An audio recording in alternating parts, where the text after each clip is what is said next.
लाखों लोगों ने मिशनरीज ऑफ चैरिटी में मिलियंस ऑफ डॉलर्स की डोनेशंस दिए, लेकिन इतना पैसा होने के बावजूद उन सेंटर्स की कंडीशन बहुत ही खराब हुआ करता था। ऊपर से देखने से लगता था कि लोगों की सेवा दी जा रही थी, लेकिन असल में गरीबों के साथ एक बहुत बड़ी स्कैम चल रही थी उन सेंटर्स के अंदर। In 1992, she said to a private audience she confessed that converted secretly 29,000 people when they were dying. ऊपर से पेशेंट्स को पेन किलर देना भी बिल्कुल मना था, चाहे वो कितनी भी दर्द से तड़पते रहे। और रिसर्च में देखा गया कि कई बार पेशेंट्स को एक्सपायर्ड मेडिसिन भी दी जाती थी। इवन इन सेंटर्स की ये हाल थी कि पेशेंट्स के लिए कोई प्रॉपर बेड नहीं होती थी। तो आखिर क्या कारण था कि इतना पैसा होने के बाद भी उन सेंटर्स की मेडिकल क्वालिटी कभी इम्प्रूव नहीं की गई?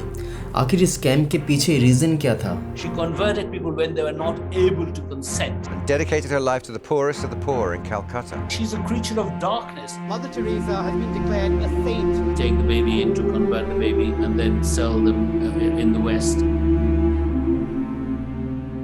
मदर टेरेसा का जन्म 1910 में नॉर्थ मैसेडोनिया में एक कैथोलिक फैमिली में हुई थी। उनका असली नाम था एनियस गॉन्शे। थोड़ा डिफिकल्ट नाम है, आप स्क्रीन पे देख सकते हैं। तो बचपन से वो बहुत ही रिलीजियस थी। जैसे मदर टेरेसा बड़ी होती गई, उनकी रिलीजियस फेथ और स्ट्रांग होता गया, और इसी वजह से उन्होंने अपनी टीनेज ईयर्स में नन बनने का फैसला किया और उनकी कंट्री में सिस्टर ऑफ लॉरेटो नाम की एक ऑर्गेनाइजेशन ज्वाइन की। यह ऑर्गेनाइजेशन दुनिया के अलग अलग देशों में स्कूल और सेवा का काम करता था। 1928 में मदर टेरेसा को अपने ऑर्गेनाइजेशन से उन्हें आयरलैंड भेजा गया। वहाँ से उन्होंने इंग्लिश लैंग्वेज सीखा। उसके बाद 1929 में उन्हें कलकत्ता भेजा गया, लॉरेटो कॉन्वेंट स्कूल में एक टीचर के रूप में। इसके बाद लगभग 17 साल के बाद 1946 में एक ट्रेन जर्नी के दौरान मदर टेरेसा के अंदर एक स्पिरिचुअल फीलिंग आई। उन्हें लगा कि ये सब काम छोड़ के उन्हें गरीब लोगों के लिए कुछ करना चाहिए। इसलिए 1948 में उन्होंने मिशनरीज ऑफ चैरिटी नाम की एक ऑर्गेनाइजेशन स्टार्ट करी, गरीब लोगों को सेवा देने के लिए। देखते ही देखते उनके ऑर्गेनाइजेशन काफ़ी पॉपुलर होने लगी। लोग अपने ट्रीटमेंट के लिए मदर टेरेसा के पास जाने लगे। 1990 आते आते मदर टेरेसा इतनी पॉपुलर हो चुकी थी कि दुनिया भर की कंपनीज उनके ऑर्गेनाइजेशन को बड़े अमाउंट डोनेट करना स्टार्ट कर दिए थे। यूरोप और नॉर्थ अमेरिका की कई कंट्रीज मिशनरीज ऑफ चैरिटी को ओपनली सपोर्ट करने लगे। ये कंपनीज मदर टेरेसा की ग्लोबल इमेज से इन्फ्लुएंस होते थे। कोई देखते भी नहीं थे उन सेंटर्स में कैसे काम होता है और उनका पैसा यूज कहाँ हो रहा है। और जब 1979 में मदर टेरेसा को नोबेल प्राइज मिला तो इस डोनेशन का फ्लो और तेज हो गया। जो डोनेशन अमाउंट पहले आ रहा था अब और भी ज़्यादा आने लगा। तब टीवी, न्यूज़पेपर, मीडिया में मदर टेरेसा की इमेज बिल्कुल साफ, सेक्रेड, अनक्वेश्चनेबल दिखाती थी। लोगों को लगता था कि उनका पैसा अब सही जगह जा रहा है और बड़े कंपनीज को इससे पॉजिटिव पीआर भी मिल जाती थी। इससे कंपनीज और मदर टेरेसा दोनों का फायदा होता था। दुनिया भर के अमीर लोग, सीईओज, बिजनेसमैन, सेलिब्रिटीज उन्हें बड़े अमाउंट डोनेट करते थे और जाहिर है इस डोनेशन से उन कंपनीज की पब्लिक इमेज भी साफ रहती थी। इसमें कुछ डोनर्स तो ऐसे भी थे जो खुद फ्रॉड और स्कैम में इन्वॉल्व थे, लेकिन उनका पैसा भी मदर टेरेसा ओपनली एक्सेप्ट करते थे। करोड़पति डोनर्स का प्राइवेट मनी बिना किसी पब्लिक अकाउंटिंग के एक्सेप्ट होता था और ऊपर से मदर टेरेसा को वेटिकन नेटवर्क का भी सपोर्ट मिलता था। दुनिया के सारे कैथोलिक ग्रुप्स और मिशनरी नेटवर्क्स के जरिए डोनर्स से आने वाला पैसा इन्हीं चैनल्स के थ्रू मिशनरीज ऑफ चैरिटी तक पहुंचता था। और क्योंकि चर्च को अपने फंड्स का पब्लिक ऑडिट करना नहीं पड़ता था तो डोनेशंस का पैसा बाहर के ऑडिटर्स चेक नहीं कर पाते थे। और मदर टेरेसा का नोबेल प्राइज मिलने के बाद तब तो कहानी और भी आगे निकल गई। इससे उन्हें बहुत फायदा हुआ। नोबेल प्राइज के बाद उनकी इमेज को इंटरनेशनल आइकॉन बना दिया गया। पहले तो प्राइज का पूरा अमाउंट उनके ऑर्गेनाइजेशन को मिला, ऊपर से लोगों ने और भी ज्यादा पैसा भेजना शुरू कर दिया क्योंकि लोगों को लगता था कि उनका पैसा किसी अच्छे कामों के लिए इस्तेमाल होने जा रहा है। बड़े कंपनीज मदर टेरेसा को रेगुलरली पैसा डोनेट करती थी। क्यों? क्योंकि उनका नाम यूज करके कंपनीज को एक पॉजिटिव इमेज बूस्ट मिलती थी। इससे पब्लिक उन कंपनीज को एक अच्छा और ट्रस्ट वर्दी समझने लगती थी, तो इससे उन्हें अच्छी ब्रांडिंग मिल जाती थी। लोगों का ट्रस्ट बढ़ता था, क्लीन और सेफ रेपुटेशन बना रहता था। इसलिए कंपनीज छोटी चैरिटीज की जगह मदर टेरेसा की कंपनीज को ही चूज करती थी। Media coverage, religious support, celebrity endorsement और वेटिकन ने मिलकर मदर टेरेसा को 20वीं सेंचुरी की सबसे पावरफुल रिलीजियस फिगर में से एक बना दिया था। आज भी बहुत कम चैरिटी ऑर्गेनाइजेशन के पास इतनी फंडिंग आई होगी जितना मदर टेरेसा के नाम पर आई थी।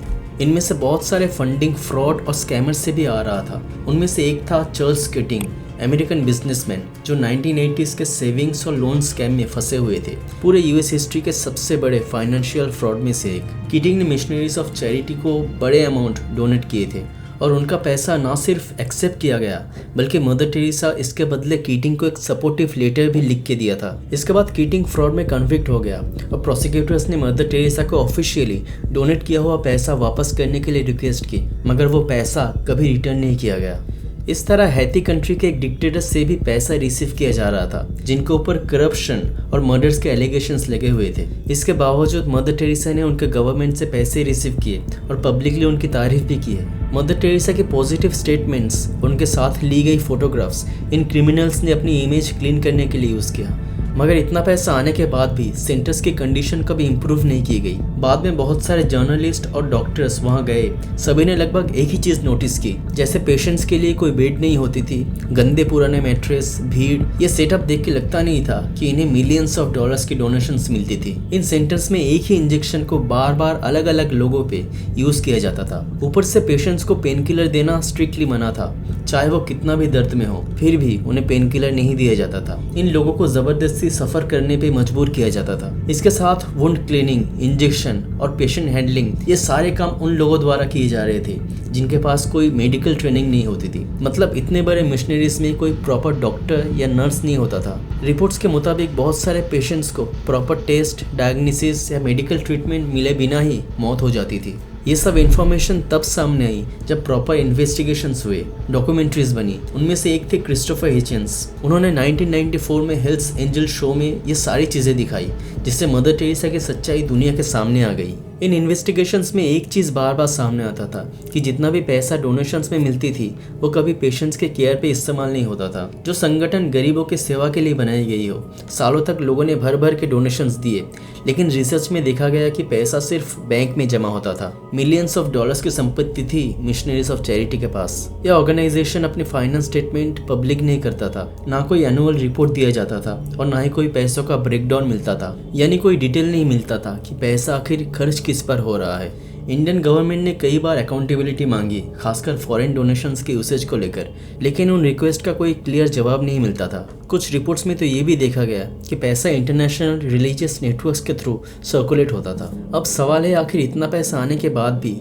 सेंटर्स की कंडीशन कभी इम्प्रूव क्यों नहीं किया गया? इसका जवाब सिर्फ पैसों में नहीं बल्कि मदर टेरेसा के रिलीजियस बिलीफ सिस्टम से जुड़ी हुई थी। इसे थोड़ा एक्सप्लेन करता हूँ। क्रिश्चियन ट्रेडिशन में एक कॉन्सेप्ट है जिसे रिडेम्पटिव सफरिंग कहा जाता है, जहाँ लोगों की तकलीफ को धर्म से जोड़ा जाता है। यानी लोग ये मानते हैं कि जीसस ने जैसे तकलीफ झेली वैसे तकलीफ अगर लोगों को भी दिया जाए तो उसके जरिए वो गॉड से कनेक्ट हो पाएंगे। इसी तरह मदर टेरेसा भी मानते थे कि सफरिंग या तकलीफ भगवान का प्लान का हिस्सा है। इसीलिए उनका पूरा काम लोगों को मॉडर्न ट्रीटमेंट देना नहीं था, बल्कि उनका फोकस सिर्फ रिलीजन पर रहता था। मदर टेरेसा कहते थे कि गरीबों को अपना तकलीफ एक्सेप्ट करते देखना उन्हें बहुत अच्छा लगता है, और यही रीज़न है कि उनके सेंटर्स में पेशेंट्स दर्द से तड़पते रहे फिर भी उन्हें पेन किलर नहीं दिया जाता था, क्योंकि मदर टेरेसा चाहते थे कि वो दर्द सहे ठीक जैसे जीसस सहे थे। और इसी सोच ने उनके ऑर्गेनाइजेशन को कभी इम्प्रूव होने नहीं दिया। उन्होंने कभी प्रायोरिटी नहीं दी मॉडर्न मशीन्स को, एडवांस हॉस्पिटल्स को या मॉडर्न डॉक्टर्स की टीम को। वो ज़्यादा फोकस करते थे प्रेयर्स में,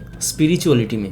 उनके हिसाब से फिजिकल पेन कम करना उतना इम्पोर्टेंट नहीं है, और यही रीज़न था कि इतना फंड्स होते हुए भी एडवांस ट्रीटमेंट पर पैसा नहीं लगाया गया। लेकिन मदर टेरेसा जब खुद सीरियसली बीमार पड़ती थी तब वो अपनी ट्रीटमेंट खुद की मिशनरीज के जगह बाहर विदेश में जाके करवाते थे, जहाँ सारे मॉडर्न मेडिकल ट्रीटमेंट और बेस्ट डॉक्टर्स अवेलेबल होते थे। वही मदर टेरेसा जो दूसरे पेशेंट्स को पेन किलर देने से भी मना करते थे, लोगों को दर्द सहते हुए देखते थे, पर बात जब अपने ऊपर आई तो वही दर्द वो खुद बर्दाश्त नहीं कर पाई। कलकत्ता के एक छोटे से मिशन से शुरू हुई ऑर्गेनाइजेशन आगे चलकर दुनिया की सबसे अमीर रिलीजियस चैरिटी बन जाती है। इन मिशनरीज का स्केल ही सब कुछ बता देता है। 4000 से ज़्यादा नन्स, दुनिया भर में हंड्रेड्स ऑफ सेंटर्स, 100 से ज़्यादा कंट्रीज में ऑपरेशंस, मीडिया, पॉलिटिशियंस, सेलिब्रिटीज, सब ने मिलकर उनकी इमेज को इतना स्ट्रॉन्ग बना दिया था कि उनके मिशन को क्वेश्चन करना लोगों के लिए मुश्किल हो गया था। साथ ही मिशनरीज के फाइनेंस भी काफ़ी प्राइवेट रही, क्योंकि मदर टेरेसा के ऑर्गेनाइजेशन रिलीजन के साथ कनेक्टेड थी। इसलिए रूल्स के हिसाब से उन्हें पैसे का हिसाब किताब पब्लिक या गवर्नमेंट को दिखाना नहीं पड़ता था, दूसरे नॉर्मल एनजीओस की तरह। इसका मतलब कितना पैसा आ रहा है, कहाँ जा रहा है, एसेट्स कितने हैं, ये सब सिर्फ उनके लोगों को ही पता होता था। वैसे मदर टेरेसा इतना पैसा लग्जरी के लिए इस्तेमाल नहीं करती थी, बल्कि उनका प्राइमरी फोकस रिलीजन को स्प्रेड करने पर होती थी। कई लोगों का मानना था कि उनके मिशनरीज का मेन टारगेट लोगों को मेडिकल ट्रीटमेंट देना नहीं था, बल्कि क्रिश्चियनिटी के मैसेज को स्प्रेड करना था। इसी वजह से उनके सेंटर्स में प्रेयर्स और रिलीजियस एक्टिविटीज़ को ज़्यादा इंपॉर्टेंस दी जाती थी और दूसरी तरफ पेशेंट्स की मेडिकल ट्रीटमेंट सेकेंडरी ऑप्शन की तरह रखा जाता था। डिकेड्स तक मिशनरीज ऑफ चैरिटी को अनबिलीवेबल ग्लोबल सपोर्ट मिला। हर किसी को लगा कि पैसा सीधा उन लोगों तक पहुंच रहा है जिनको सबसे ज़्यादा ज़रूरत है, जो लोग ज़्यादा तकलीफ में हैं। लोगों ने मिलियंस ऑफ डॉलर्स डोनेट किए, लेकिन वो पैसा सिर्फ अकाउंट में जमा होते रहे। कभी कोशिश नहीं की गई हॉस्पिटल्स को मॉडर्न बनाने में, जो लोग उनसे एक्सपेक्ट करते थे। रीयूज्ड इंजेक्शंस, पेन किलर्स ना देना, ट्रेंड मेडिकल स्टाफ का ऑलमोस्ट ना होना और एकदम बेसिक सैनिटेशन। उनकी बनाई हुई ऑर्गेनाइजेशन दुनिया के सबसे अमीर रिलीजियस मिशन में से एक बन गई थी। गरीबों की ट्रीटमेंट बस एक बहाना था, असली मिशन क्रिश्चियनिटी को स्प्रेड करना था। पैसा गायब नहीं हुआ, पैसा चोरी भी नहीं हुआ, पैसा ऑर्गेनाइजेशन को बड़ा बनाने में, चर्च के ग्लोबल नेटवर्क में, नए सेंटर्स बनाने में और मिशन को दुनिया भर में फैलाने में लग गया।